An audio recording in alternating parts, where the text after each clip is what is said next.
Hello everybody. I wanted to make a short video today. I believe it'll be short. I don't really have that much to say, but the topic is antidepressants. And it's on my mind today because yesterday was kind of a rough day for me. The day before, I somehow forgot to take my medication. And I woke up yesterday with those old familiar feelings of sadness, seemingly for no particular reason. And I'm surprised that 24 hours of missing a medication can have a result like that. But there was nothing really bothering me, but I was really depressed all day long. Just sad about everything and couldn't snap out of it. So I guess this is just a reminder to myself mostly, and to anyone that's interested, about how important the medication is. It's in fact dangerous to just suddenly stop it. And it's can affect you if you miss a dosage. So I'm really going to be watching that now in the future. I've missed a dose here and there. It just happens. It's reckless. I'm taking other medication as well for some issues that are typical of my age group. So I missed all of the medications on that day. This was the day before yesterday. So that is definitely reckless. But it's happened before, and I don't remember feeling an immediate case of depression the very next day. But I did yesterday. And I don't want to feel that way again, which is why I'm on SSRIs.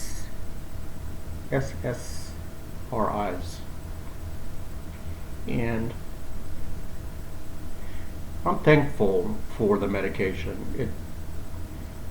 It hasn't been an easy journey. I've been on antidepressants, I would say, for at least 25 years. Most of that time was Prozac, which seemed to work fairly well for me.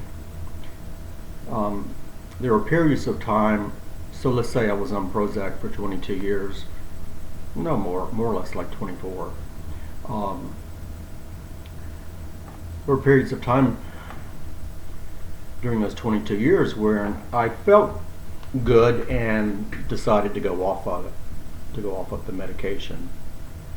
I didn't experience immediate depression like I did yesterday, but eventually those old symptoms come back. And I was working during that time, and what was most noticeable for me was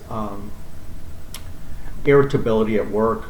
I'm not as patient as I should be with the work or with other people, and kind of a lack of self-confidence. Those were the markers that really made it apparent to me that, hey, boy, you need to go back on the medication. So I would say there were probably 3 or 4 different periods during those 24 years where I did go off the medication, but eventually went back on it. I simply am convinced that my brain does not produce enough serotonin. It's a clinical issue, it's a biological issue, and I need serotonin replacement therapy, I guess, if that's the right clinical term. I'm not on Prozac now. What happened is that in December of 2016, I got really depressed.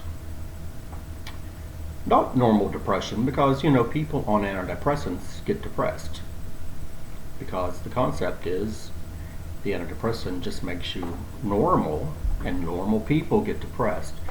But I had that deep, dark depression, and it just felt like the Prozac had stopped working.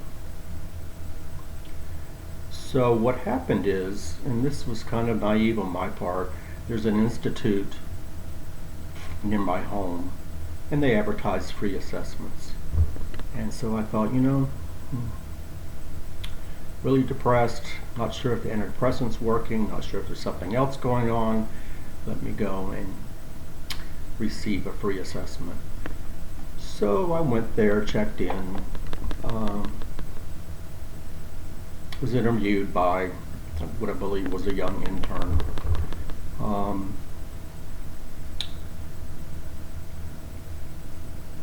And there were 3 questions that I answered honestly that I think got me in trouble.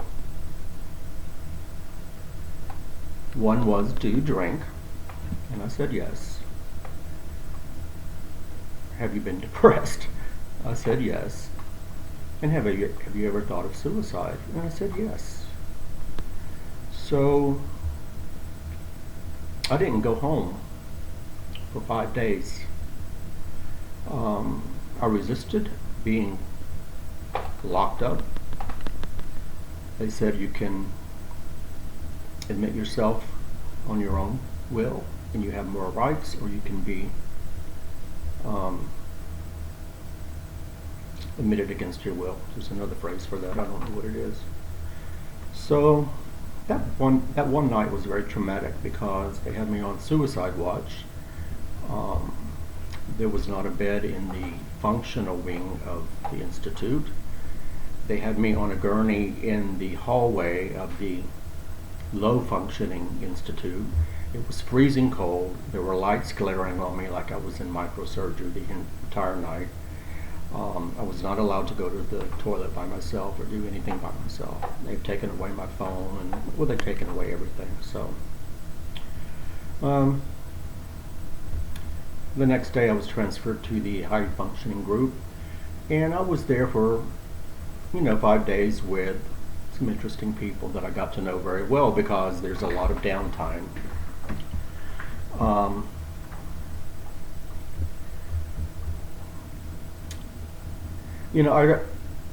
I don't want to paint a negative picture of the experience, but there is some skepticism on my part because you go in, you check in, and they ask for your insurance, and I had good insurance at the time.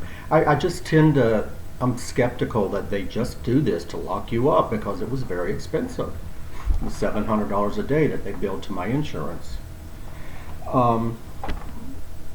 There are workshops during the day. There are about 3 workshops. They had me in the alcoholism workshop mostly, and toward the end I finally said, can I go into the psych workshops? I did see a psychiatrist once a day for about 5 minutes.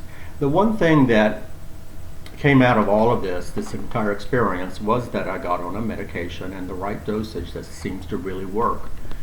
And I've been on that since that time. It's about 1.5 years ago. So I don't know if I intended to get off on that tangent about the Institute, but that's what happened, and that's how I ended up on the fixer that I'm taking now, 225 milligrams. So that was one benefit. Another benefit of that experience actually was, as I said, we had a lot of downtime, and I spent a lot of time talking to people, many of whom were, let me rephrase that, many of whom who have issues more serious than mine. And I truly believe, because it was probably 6 months later that I made the decision to go back to school to get my doctorate in psychology. So I think that had an impact on me. I've always known that I wanted to help people, so yeah. I know a lot of people are helped there. I just didn't expect to spend 5 days there. I just wanted an assessment. I made the best of it. And then I was released. So, but back to the main topic of this video, which is, antidepressants. It's really important to take your medication. It's really important, if you feel that you need to taper off your medication or you want to stop it completely, that you discuss this with your doctor. Do not do it on your own. It could be actually dangerous. So I learned a lesson this week. I get depressed, as normal people do, Well, yesterday was one of those, and I think most of you that are depressed know what I'm talking about. One of those days where that black cloud just covers your body. You know what I mean. And I don't want to go through that again, so I hope this video helps in some way. It's also a reminder to myself to be more responsible, which I certainly will do. Thank you.